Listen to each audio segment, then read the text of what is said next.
क्या हाल है साथियों, मैं विकास तोमर आपके अपने trust channel study for civil services पे आज आपके समक्ष लेके आ गए हैं 19 जून का करंट अफेयर हिंदी इंग्लिश दोनों ही भाषाओं में। यूपीएससी और स्टेट पीसी एग्जामिनेशन के बारे में हम लोग यहाँ पे समझेंगे। देखिए, आप लोग को बता दें, हमारे 3 चैनल हैं जो आप यहाँ पे देख सकते हैं, समझ सकते हैं। ओनली करंट अफेयर वाले चैनल में आपको सिर्फ जो है इसका लिंक मिल जाएगा, ठीक है, जो हम लोग वीडियो देख रहे हैं। इंस्टाग्राम पे आप लोग जाके studyforcivil.services देख के वहाँ पे ज्वाइन कर सकते हैं। वहाँ पे आप लोग को पिक्स मिल जाएंगी, जो पेड वाली पिक्स पीडीएफ है उनको पिक्स फॉर्मेट में वहाँ पे दिया जाता है। ओनली करंट अफेयर का ये चैनल है, ठीक, इसको आप लोग ज्वाइन कर सकते हैं। इस पर आप लोग को रोज़ जो है ये वाला करंट अफेयर का वीडियो लिंक वहाँ पे मिल जाता है। हमारा एक और चैनल है ओनली यूपीएससी करके, उसको आप लोग ज्वाइन कर सकते हैं, जिसमें आप लोग जो है आंसर राइटिंग प्रैक्टिस कर सकते हैं अपनी, ठीक। और ये स्टडी फॉर सिविल सर्विसेज हमारा मेन चैनल है। बहुत हुई मार्केटिंग, अब देखिए एक और मार्केटिंग कर लेते हैं। यूपीएससी और ईपीएफओ का हमारा कंप्लीट पेड ग्रुप चालू है और टेस्ट सीरीज का पेड ग्रुप चालू है। आप लोग 8564880530 पर या फिर 9696066089 पर कॉल करके एडमिशन ले सकते हैं। आज के जो हमारे टॉपिक्स देखिए, पब्लिक अकाउंट्स कमेटी, ठीक है, और ये प्रीलिम्स और मेंस दोनों के लिए इंपॉर्टेंट का है आज जो टॉपिक्स हमारे होते हैं, तो इसको आप ध्यान से देखिए, सुनिए, ठीक। इसमें से आपको लिखने को भी आ सकता है और यहाँ पे अगर प्रीलिम्स में क्वेश्चन पूछा जाए आइडेंटिफाई करने के लिए तो वो भी आप कर सकते हो। यहाँ पे देखिए WHO का ग्लोबल ट्यूबरक्लोसिस टीबी का प्रोग्राम है, जिसका नाम है global drive to scale up TB prevention. मतलब प्रिवेंशन को मतलब टीबी को होने से ही रोक दो पहले ही, ठीक। यहाँ पे टीबी का ट्रीटमेंट नहीं, टीबी प्रिवेंशन की बात हो रही है। इसके बाद यह है कि एशियान जो कंट्रीज़ हैं 10 कंट्रीज़, उनके डिफेंस मिनिस्टर्स की मीटिंग हुई प्लस, ठीक। तो इसको बोलते हैं ADMM प्लस। ये प्लस में कौन कौन सी कंट्रीज आती हैं देखेंगे। कैबिनेट ने आयुध निर्माणी बोर्ड यानी कि ऑर्डिनेंस फैक्ट्री बोर्ड का कॉर्पोरेटाइजेशन कर दिया गया है। कॉर्पोरेटाइजेशन हो गया है, मतलब कि निगमीकरण हो गया है, मतलब इसको प्राइवेट उसमें करने आ रहे हैं। 8 ये करीबन 41 हैं इनकी फैक्ट्रीज, इनको 7 जो है गवर्नमेंट ओन्ड कंपनीज हो जाएंगी, जैसे कि BPCL है, ये सारी है ना, जिनको महारत्ना नवरत्ना आप मानते हो, वैसे ही पब्लिक सेक्टर एंटरप्राइजेस टाइप से। चेन्नई कन्याकुमारी इंडस्ट्रियल कॉरिडोर, ठीक, ये इंडस्ट्रियल कॉरिडोर है, मतलब यहाँ पे इंडस्ट्रीज लगाई जाएंगी, इंडस्ट्रीज बनेंगी तो रोड और ये सारी चीज़ें इसमें बताई जाएंगी। आज का जो हमारा इंपॉर्टेंट डे है 19 जून को, वो है वर्ल्ड सॉन्टरिंग डे, सौहार्द दिवस, और world sickle cell day. Sickle cell क्या होती है? एक तरीके की जेनेटिक यानी कि अनुवांशिक डिजीज़ होती है। पब्लिक अकाउंट्स कमेटी जो होती है, देखो ये एक तरीके से पार्लियामेंट कमेटी है। पार्लियामेंट क्या है? एक लेजिस्लेचर है, ठीक है, विधायिका है। ये विधायिका का ही एक हिस्सा होता है एग्जीक्यूटिव यानी कि कार्यकारिणी। तो आपका लेजिस्लेचर एग्जीक्यूटिव पर कंट्रोल बनाए रखती है, ठीक है ना, सेपरेशन ऑफ पावर वाली बात है, कंट्रोल बनाती है। तो उसी में ही एक कंट्रोल का जरिया जो होता है वो होता है पार्लियामेंट्री कमिटीज़, ठीक। उसमें आपकी जो है 3 फाइनेंशियल कमिटीज़ होती हैं, पब्लिक अकाउंट्स कमेटी, ठीक, एस्टीमेट्स कमेटी और पब्लिक सेक्टर अंडरटेकिंग वाली कमेटी, ठीक है। तो पब्लिक अकाउंट्स कमेटी की बात हो रही है, जो कि ज़्यादातर किस पे काम करता है? जो CAG होता है आपका, आर्टिकल नंबर 148, ठीक, जो CAG की रिपोर्ट होती है ऑडिट की, कंट्रोलर एंड ऑडिटर जनरल की, उस पर काम करता है। हर साल इसको जो है बनाया जाता है PAC को, और इसमें जो है 22 मेंबर होते हैं, जिसमें से 15 तो होते हैं आपके लोकसभा से, और आपका राज्यसभा से जो है वो 7 होते हैं, सॉरी, ठीक। तो टोटल 22 मेंबर हो जाते हैं, ठीक। तो इस बार क्या हुआ, क्यों न्यूज़ में, देखो अभी जो, अच्छा इसमें सभी, क्योंकि 22 मेंबर हैं, 15 जो है लोकसभा से हो रहे हैं, तो इसमें ऐसा नहीं है कि सारे आपके सरकार के ही होंगे, क्योंकि पार्लियामेंट का इस पे जो है कंट्रोल है ना, तो सरकार के लोग भी होंगे, अध्यक्ष तो वही बनते हैं, लेकिन जो है कांग्रेस अपोजिशन वाले भी होते हैं। तो अभी काफ़ी हल्ला मचाया गया कोविड-19 की वैक्सीनेशन पॉलिसी पर, और ये कोशिश कर रहे थे, ये कांग्रेस के लीडर हैं, कि जो है इसको, इस वाले मुद्दे को, कोविड-19 वैक्सीनेशन पॉलिसी किसको दी गई, कितना दिया गया, क्या सारा है, इसको, इसके ऊपर जो है बातचीत हो PAC के द्वारा, तो इसको फिर लेकिन आखिरी में जोड़ा नहीं गया है, ठीक। पहली मीटिंग थी इस साल की, पिछले साल जुलाई में ही मीटिंग हुई थी, और कोविड-19 की वजह से जो है काफ़ी इस पर मुद्दा, सेकेंड वेव वाला जो चालू हुआ था उस पर काफ़ी बात होने की कोशिश की गई, लेकिन इसको जोड़ा नहीं गया, ठीक। कंसेंसस मतलब सबका जो है सहयोग नहीं हो पाया इसमें, सबका जो है सहमति नहीं बन पाई कि किस तरीके से वैक्सीनेशन प्रोडक्शन हुआ, प्रोड्यूस हुई, कैसे उनका वितरण हुआ, तो इसलिए जो है इसको एजेंडा में नहीं ले जा पाया गया इस बार के पीएससी में। ठीक, और as per the panels rule कोई भी सब्जेक्ट जब तक सर्वसम्मति से यानी कि 22 के 22 मेंबर अगर जब तक किसी एक पर्टिकुलर टॉपिक पे राजी नहीं तब तक वो वहाँ पे डिस्कस नहीं हो सकता है पीएससी में। समझ में आ गई बात। पब्लिक अकाउंट्स कमेटी जो है ओल्डेस्ट हाउस, जितने पैनल हैं पार्लियामेंट के उसमें सबसे ओल्डेस्ट है। पहली बार 1921 में ये सेटअप करी गई थी जब मॉन्टेग्यू चेम्सफोर्ड रिफॉर्म्स आए थे उसके बाद। ठीक है, और जो है आपका पब्लिक अकाउंट्स कमेटी जो है सिलेक्टेड मेंबर्स होते हैं पार्लियामेंट के, वो इसमें आते हैं और ये ऑडिट करते हैं क्या रिवेन्यू, क्या खर्चा, क्या राजस्व जो है आया है गवर्नमेंट ऑफ इंडिया का। और ये एक तरीके से पार्लियामेंट जो है एग्जीक्यूटिव के ऊपर जो है कंट्रोल करती है। ठीक, और पार्लियामेंट की इसमें चलती है बात। ठीक है, और इसमें यही है कि पार्लियामेंट ज़्यादा बड़ा है एग्जीक्यूटिव से, इस तरीके से बोला जा रहा है। क्योंकि पार्लियामेंट में सभी लोग चयनित लोग हैं तो वो ज़्यादा बड़े मतलब ज़्यादा रिप्रेजेंटेटिव जो है इनडायरेक्टली रिप्रेजेंटेटिव भले ही हो उनको रिप्रेजेंट करती है। ठीक, पीएससी जो है वहीं 22 मेंबर होते हैं, 15 लोकसभा से 7 राज्यसभा से। इसका टर्म ऑफ ऑफिस जो है 1 साल का होता है और इसके चीफ फंक्शन जो है यही होता है। इसका मुख्य कार्य क्या होता है, जो आपका सीएजी की जो रिपोर्ट आई है उसकी जांच करना। ठीक, तो ये है। अगला जो टॉपिक हमारा वो है टीबी की रोकथाम में तेजी लाने के लिए वैश्विक अभियान पर डब्ल्यूएचओ का वैश्विक टीबी कार्यक्रम। ठीक, टीबी प्रिवेंशन की बात है, मतलब टीबी होए ना लोगों को। एक दो चीज़ें होती है, टीबी टीबी प्रिवेंशन जो है ट्रीटमेंट है और एक है टीबी ट्रीटमेंट, मतलब जिनको टीबी हो रखा है उनका ट्रीटमेंट हो रहा है, ये वाली बात है। और जो हो ही ना पाए उससे पहले वाली बात है।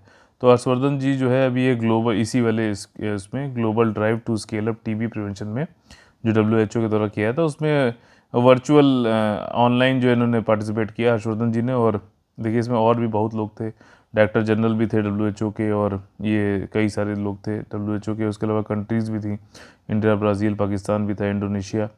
ठीक, अब इसमें देखो पर्पज़ यही था इस मीटिंग का कि किस तरीके से क्या जो है हमें एक्शंस लेने हैं ग्लोबली पूरे वर्ल्ड में लें और कौन से ऐसे एक्शन लेने जो हमें हर कंट्री में को अपने अपने कंट्री के लेवल पे लेने, ताकि टीबी की जो प्रिवेंशन स्ट्रेटजीज हैं, रोकथाम पहले ही हो जाए, उसमें जो है बल मिल सके। और जो हमारा लक्ष्य है, ठीक, जो लक्ष्य है कि 2022 तक यूएन लेवल हाई लेवल की जो मीटिंग हुई थी टारगेट की कि टीबी प्रिवेंटिव ट्रीटमेंट करना, यानी कि टीपीटी कितने लोगों को करना है, ये 2022 तक का भी एक लक्ष्य है इनका, उसको पूरा किया सके। ठीक, और अगर हम स्केल अप करते हैं टीबी प्रिवेंटिव ट्रीटमेंट को तो सबसे ज़्यादा इंपॉर्टेंट होगा टीबी को एक व्यक्ति से दूसरे व्यक्ति में पहुंचने से रोकने से। क्यों? क्योंकि हम उसको ट्रांसमिट ही नहीं होने दे रहे हैं हम, और इस तरीके से टीबी का जो इन्फेक्शन है उसको रोक देंगे, यहीं पे रुक जाएगा ये। और यहाँ तक ये भी बात है कि मान लीजिए किसी को टीबी है भी, मतलब इसको हुआ, इससे यहाँ तक नहीं पहुँचा, लेकिन एक चीज़ है ना कि इसको तो हो रखा है, तो इसको भी जो है पूरा ये एक तरीके से full blown active TB disease ना बनने दें, इसको भी जो है जल्दी ही रोक दें, ये भी इसमें कार्य होगा। ठीक, और इंडिया तो भैया टीबी को एंड करने तक के लिए किस समय प्रतिबद्ध है, किस समय तक, 2025 तक। वैसे ऑल ओवर वर्ल्ड जो है कितना बोला जा रहा है डब्ल्यूएचओ द्वारा, 2030 तक। ठीक, ये वाली बात है। इंडिया ने जो है बहुत ही एग्रेसिवली आक्रामकता से के साथ में fully funded national strategic plan बनाया है टू एंड टीबी को एंड करना है। फिनोमिनल वर्क हो रहा है, has been done in the last few year, कई पिछले कुछ सालों में काफ़ी तेज़ी से काम हो रहा है। 50 लाख यानी 5 करोड़ लोगों को ट्रीट किया है इंडिया में। ठीक है, और रैपिडली अचीव करना चाहते हैं हम लोग ना ये टीबीटी जो मैंने अभी बताया, प्रिवेंशन वाला ट्रीटमेंट। और यहाँ पे हाई लेवल मीटिंग वाले जो टारगेट बोले गए थे ना, वो ये है 30 मिलियन पर्सनस को टीबी का ट्रीटमेंट दो, मतलब जिनको टीबी हो गया उनका ट्रीटमेंट हो रहा है। और 30 मिलियन 2022 तक की बात हो रही है, 30 मिलियन यानी 3 करोड़ लोगों को टीपीटी दो, यानी कि टीबी होने से पहले प्रिवेंशन वाला ट्रीटमेंट दे दो। ठीक, और अगले इन द रिमेनिंग 18 मंथ्स, 1.5 साल बचा हुआ है, तो ये वाली बात है। और हर्षवर्धन जी ने ये बोला है कि लोगों से कि भैया फंडिंग करो ताकि हम टीबी जो प्रिवेंटिव ट्रीटमेंट है टीपीटी वो हम ला सके 2022 तक, टीबी की वैक्सीन बनाए 2023 तक, और इंडिया में टीबी को एंड करें 2025 तक, और ग्लोबली हम मदद कर सके 2030 तक टीबी को पूरी तरीके से ख़त्म करने के लिए। इस इवेंट में जो है कॉल टू एक्शन बोला गया, सब लोग आ जाओ, एक्शन करेंगे और बैरियर बनाएंगे और टीबी को जो है प्रिवेंट करेंगे, टीबी के केस फाइंडिंग भी कम करेंगे। ठीक, डब्ल्यूएचओ जो है एक तरीके का स्पेशलाइज एजेंसी है यूनाइटेड नेशंस का। ठीक, और इसमें इसका मेन ऑब्जेक्टिव यही है भाई कि जो है जितने भी लोग हैं दुनिया में उनका highest possible level of health होना, स्वास्थ्य अच्छा होना चाहिए। स्विट्ज़रलैंड जेनेवा में इसका हेडक्वार्टर है। 7 अप्रैल 1948 को ये जो है फाउंड हुआ था। ठीक है, अगला जो हमारा टॉपिक है ASEAN defence minister meeting plus. ठीक, ADMM प्लस। अब देखो इसमें राजनाथ सिंह जी ने जो है वर्चुअली इसको भी किया, और इसमें क्या बात कही गई, open and inclusive Indo Pacific region. इसमें भी एशियन डेवलपमेंट डिफेंस मिनिस्टर वाली मीटिंग में भी पूरा यही था। एक तरीके से चाइना को इन्होंने फिर से आड़े हाथों लिया है कि जो वो साउथ चाइना सी में वो अपनी वो धाक जमाता है ना 9 डैश लाइन के नाम से, 9 डैश लाइन। ठीक, जिसमें मैंने आप लोगों को कुछ जो है आइलैंड्स बताए थे जिसमें चाइना कहता है कि वो हमारे हैं। जैसे वियतनाम के साथ में 2 आइलैंड नाम बताए थे, आज जो पूछे बताए हुए हैं क्वेश्चन उन्हीं का पूछ रहा हूँ, और फिलीपींस के नाम पे बताया था। तो इन 2-3 जो है नाम अलग अलग बताइए, आप लोग को कमेंट करके बताना है। तो यहाँ पे यही बात कर रहे हैं कि हम लोग ओपन एंड इंक्लूसिव समावेशी इंडो पैसिफिक जानना चाहते, मतलब ऐसा हो कि सभी लोग इंडियन ओशियन में, पैसिफिक ओशियन में आ सकें, जा सकें, सभी लोग के लिए समावेशी, मतलब वहाँ से जो भी डेवलपमेंट हो सबके लिए उसका जो है गेन पहुँचे। ठीक, और सभी लोग का जो है एक दूसरे का, यानी कि मान लीजिए चाइना वियतनाम से कह रहा है कि नहीं ये वाले आइलैंड्स हमारे हैं, या फिलीपींस कह रहा है हमारा है, तो यहाँ पे ये चीज़ है कि उनकी अपनी संप्रभुता है और उनकी जो है टेरिटोरियल अखंडता है नेशंस की, और इन सबको ध्यान रखना चाहिए। हमारा मतलब मेन उद्देश्य ये है। ADMM प्लस वाली मीटिंग में यारी चाहिए बात हुई। 8वां जो है आपका ये था ADMM प्लस मीटिंग थी डिफेंस मिनिस्टर की, एशियान प्लस 8 जो देश हैं उनकी। ठीक, ADMM में एशियान कंट्रीज़ कौन कौन सी हैं वो तो आपको पता ही है। ठीक, साथ ही साथ जो है आप इसको ऐसे लिख सकते हैं कि इंडिया, ठीक, चाइना है, फिर साउथ कोरिया है, फिर जापान है, रशिया भी है, ठीक है, USA है, कितने हो गए, और इधर ऑस्ट्रेलिया है, न्यूजीलैंड है, और कौन सा बचा, 1 2 3 4 5 6 7 8, 8 हो गए। ठीक, तो इसी तरीके से आप लोग याद कर सकते हो, India, China, south Korea, Japan, Russia और USA, ऑस्ट्रेलिया, न्यूजीलैंड। तो ये जो है आपके ये लोग 8 अलग देश हैं जो आपकी एशियन कंट्रीज़ हैं। Myanmar, Cambodia, Indonesia, Brunei, Malaysia, Singapore, Thailand, Vietnam, Philippines और लाओ PDR। इनके अलावा 8 देश ये वाले हैं। एशियान जो एक तरीके क्षेत्रीय ऑर्गेनाइजेशन है जिसको जो कि ये प्रमोट संवर्धन करना चाहता है, राजनीतिक और सोशल स्थिरता लाना चाहता है, सामाजिक स्थिरता।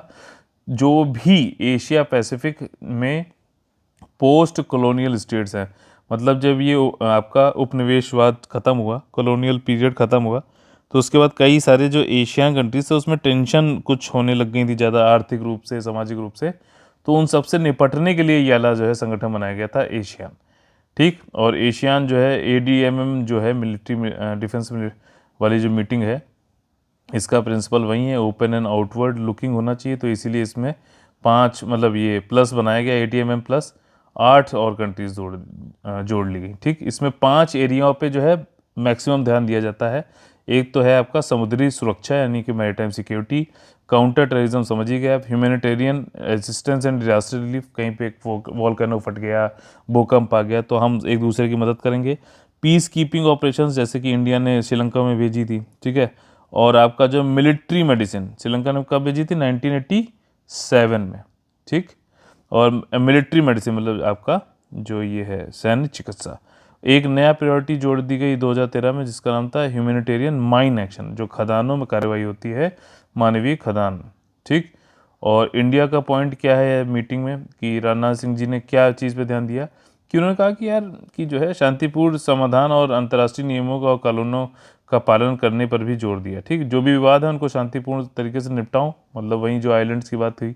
और साथ ही साथ जो है इंटरनेशनल रूल्स एंड लॉज हैं जैसे कि UN क्लॉज, ठीक। UN का कन्वेंशन है एक लॉ ऑफ सी पर, सी पे क्या है कि आप जो है वहीं टेरिटोरियल वाटर 12 तक, फिर कंटिगुअस, फिर 12, ये 12 12 24 हो गया, फिर EEZ, ठीक। इसके बाद हाई सीज आ जाता है, तो हाई सीज में कोई भी आ सकता है, जा सकता है, कोई उसमें जो है ज़्यादा कोई रोक नहीं सकता। हाँ, 12 नॉटिकल माइल्स के अंदर जो टेरिटोरियल वाटर बोला जाता है किसी कंट्री का, तो वहाँ पे आप आ रहे हो तो आपको बताना पड़ेगा, प्रायर परमिशन लेनी पड़ेगी, ये सब चीज़ें।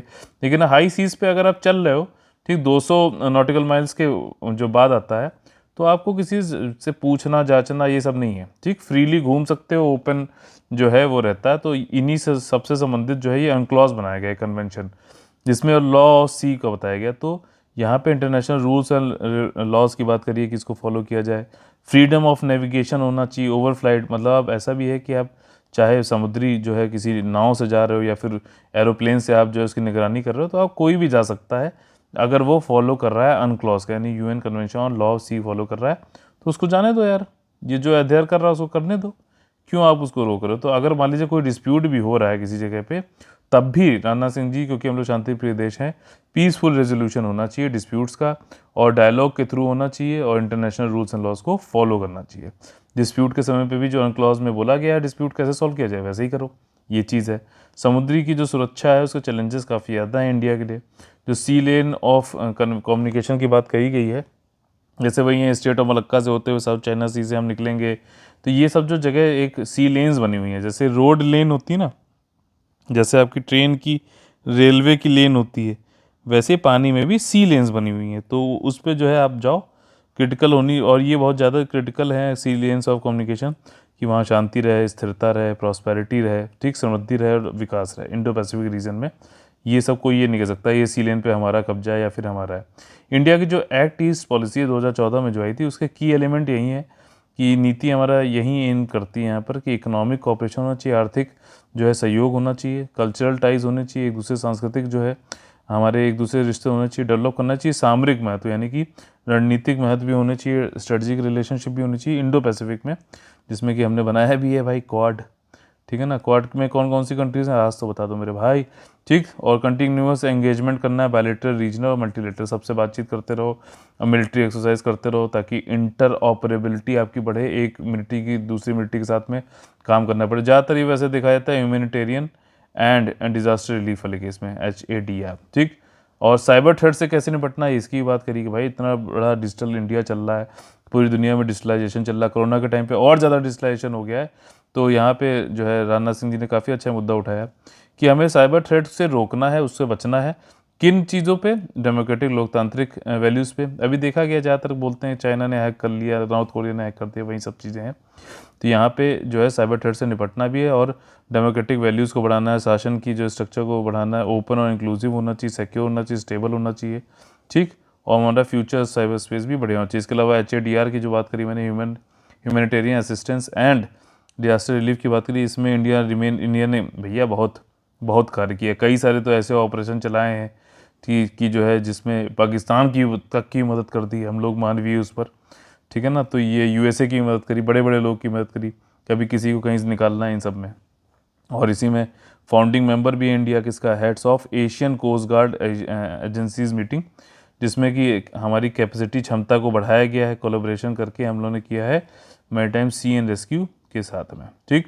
तो ये था हमारा टॉपिक। अगला जो हमारा टॉपिक है वो है कि कैबिनेट ने आयुध निर्माणी बोर्ड यानी कि जो है ऑर्डिनेंस फैक्ट्री बोर्ड का कारपोरेटाइजेशन कर दिया गया यार, निगमीकरण कर दिया गया। देखिए यूनियन कैबिनेट ने ये कहा है कि मोदी जी ने जो है इसको मंजूरी दे दी गई है। और ऑर्डिनेंस फैक्ट्री करती क्या है? गोला बारूद कर बनाती है, मिलिट्री को जो है आपका आर्टिलरी और ये सब गोला बारूद ये सब प्रोवाइड करती है, ठीक। तो भारत में जो है ये 41 हैं, 41 को जो है ये 7 में बदल देंगे, और मतलब गवर्नमेंट ओन्ड, मतलब गवर्नमेंट का स्वामित्व रहेगा, इंटर कंपनीज बनेंगी ये, ठीक।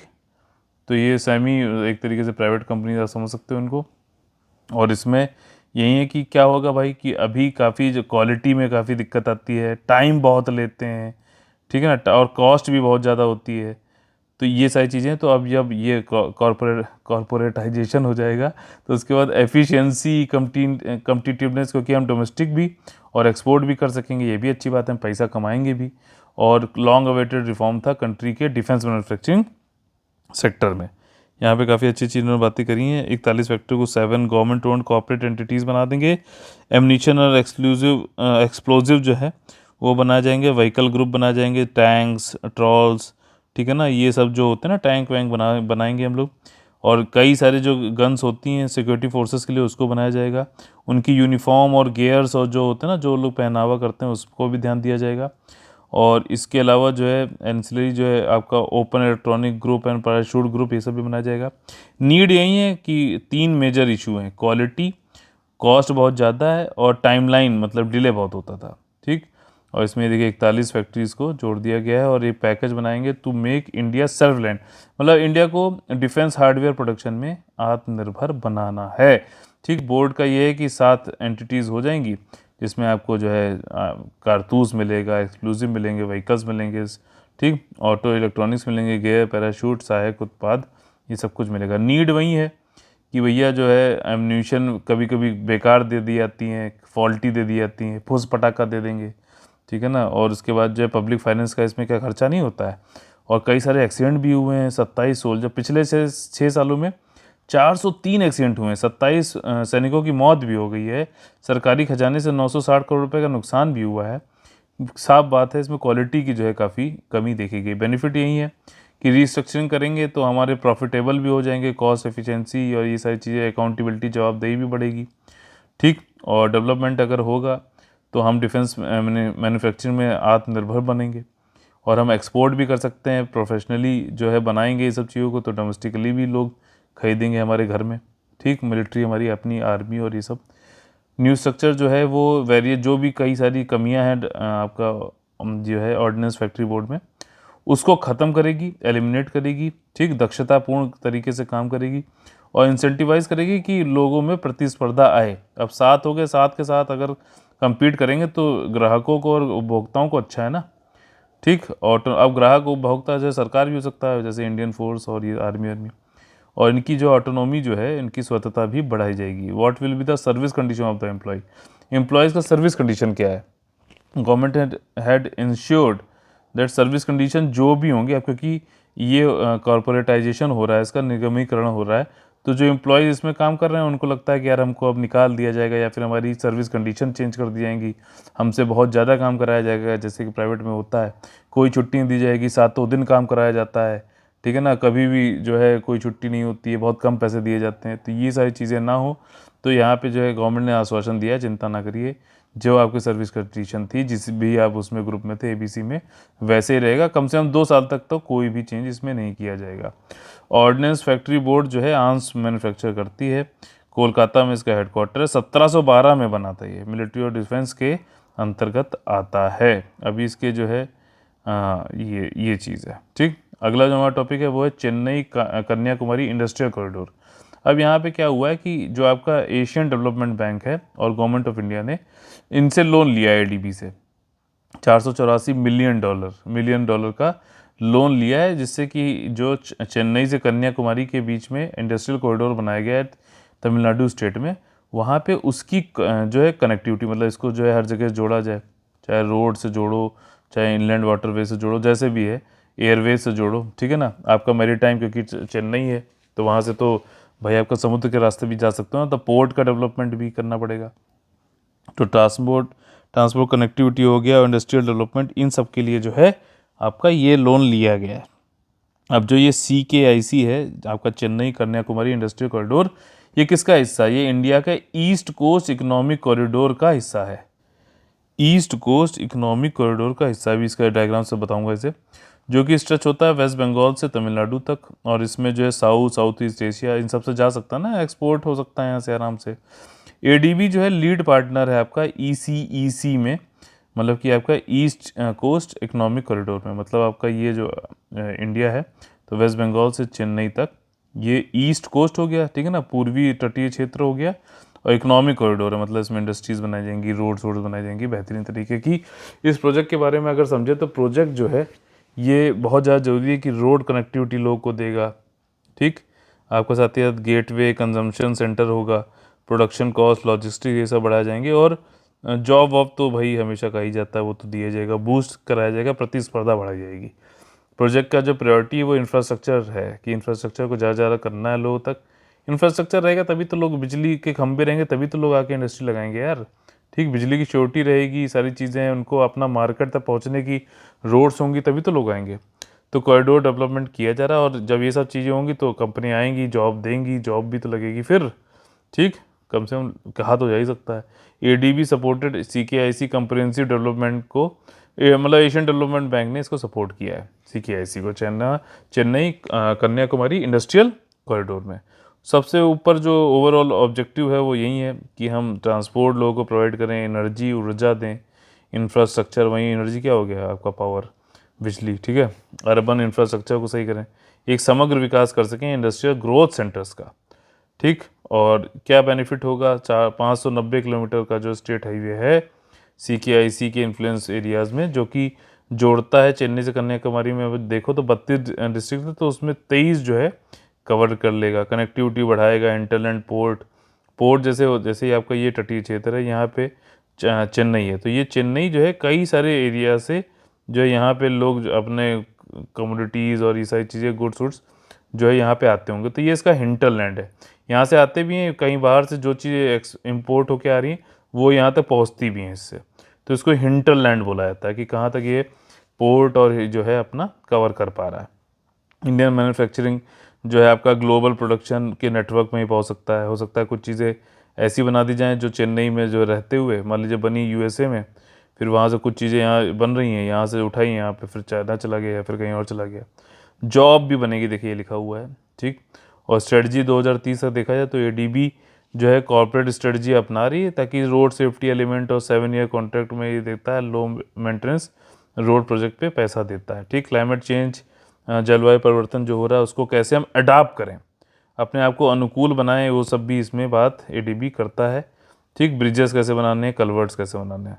प्रोजेक्ट जो है आपका रोड सेफ्टी इंप्रूवमेंट, इसमें बहुत ज़्यादा एडवांस टेक्नोलॉजी डालनी है, मॉनिटरिंग, निगरानी और जो है इसको लागू कराना है। आपका तमिलनाडु के हाईवे और माइनर पोर्ट डिपार्टमेंट जो है वो भी इसमें काफ़ी तेज़ी से लगा हुआ है।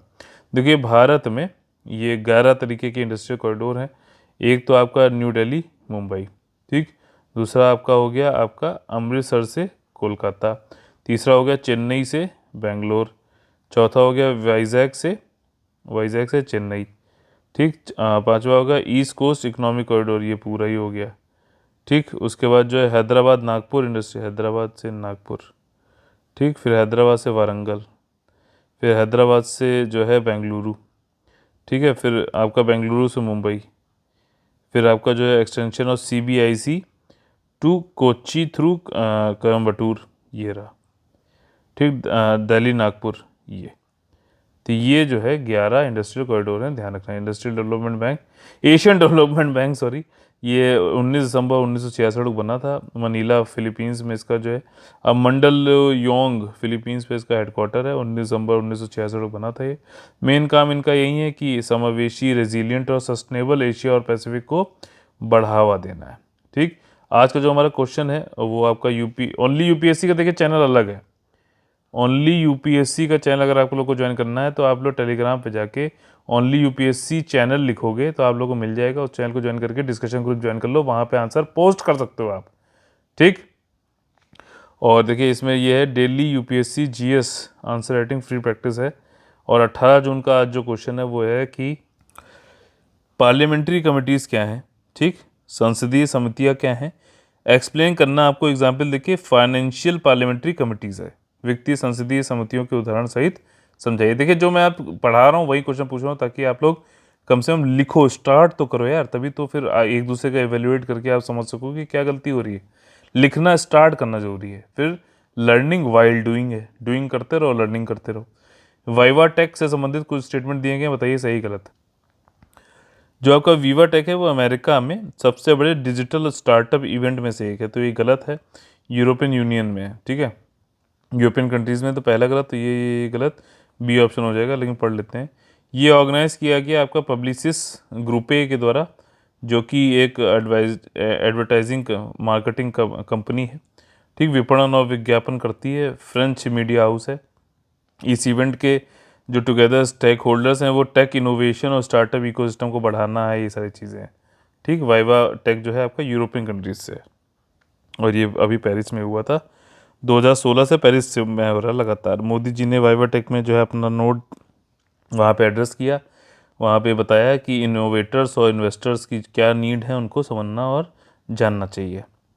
काफ़ी इंपॉर्टेंट है। डीप ओशन मिशन संबंधित कुछ स्टेटमेंट दिए गए हैं, सही कौन सा। देखिए कैबिनेट कमेटी इकोनॉमिक अफेयर वाले ने कैबिनेट कमेटी जो है उसने प्रपोज किया है कि मिनिस्ट्री ऑफ अर्थ साइंसेज, जो कि मौसम विभाग और इन सबसे डील करती है, कि डीप ओशन मिशन बनाओ। तो आप एक चीज़ समझो कि कैबिनेट कमेटी क्या मौसम विभाग वाले से भी होती है क्या इकोनॉमिक अफेयर वाला जो है अर्थ साइंसेज जो ज्योग्राफी ऐसा लग रहा है, इस वाले संबंधित कोई मिशन को अप्रूव कर सकता है क्या। तो आपको इसमें ये अगर भी पता हो कि कैबिनेट कमेटी कितने तरीके की है, जिस पे मैंने वीडियो बना रखा है स्टडी फॉर सिविल सर्विसेज के यूट्यूब चैनल पे, आप लोग जाके सर्च कर सकते हो, तो आप लोग उसका भी आंसर निकाल लोगे। तो दो क्वेश्चन संबंधित तो नहीं है, लेकिन आप लोग ये देख सकते हो कि हाँ, इकोनॉमिक अफेयर जो है भी एक कैबिनेट कमेटी होती है जो कि मिनिस्ट्री ऑफ अर्थ साइंसेज का डीप ओशन मिशन को चालू करने की प्रपोजल को अप्रूव कर दिया है। तो स्टेटमेंट बिल्कुल सही है एक्चुअली। मेन ऑब्जेक्टिव क्या है कि एक्सप्लोर करो डीप ओशन, जैसे ये है, ठीक, तो ये जो है सी बेड है इसका, तो यहाँ पे कई सारी चीज़ें पॉलीमेटेलिक नोड्यूल पाए जाते हैं, सब पाए जाते हैं।